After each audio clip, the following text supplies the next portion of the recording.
By the end of the week, you should expect to see nearly 30 signs just like this one pop up throughout College Station, and the goal to decrease crashes, injuries, and deaths on our roadways. The National Highway Safety Administration estimates 9% of all drivers are using their phone at any given time, and 4 of 5 crashes are caused by a driver's lack of attention to the road. They can be very violent, they cause injuries, they can cause deaths, and so anything that we can do to reduce any form of distracted driving is good and should be encouraged, and we would just ask that to be safe, you just drive. Officer TRISTEN LOPEZ with College Station PD says the new ordinance is similar to the last one introduced in 2017. You cannot have a cell phone in your hands while you are driving, although there are a few specific exceptions. If you're at a complete stop, the car's not moving, like you're at a stop sign or a red light, we just ask that in that case you pay attention so that when the light changes that you move and you're not obstructing traffic at that point and get honked at and get some people angry at you. If it's an emergency and you need to call emergency services, then you can have a cell phone in your hand.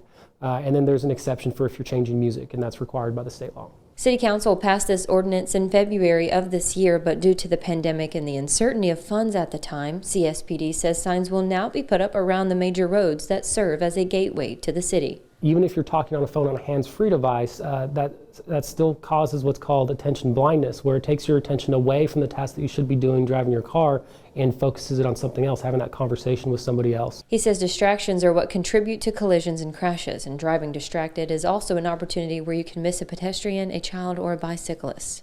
When you're texting and driving, you're not even looking at all.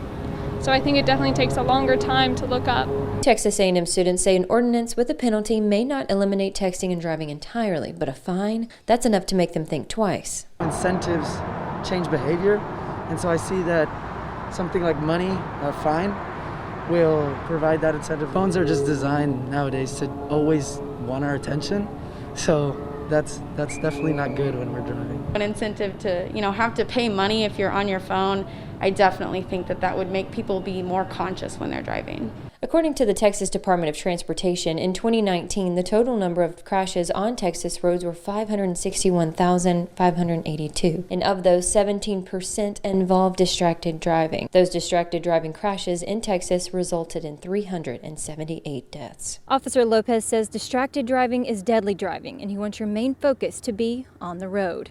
Reporting from College Station, Hannah King, 25 News.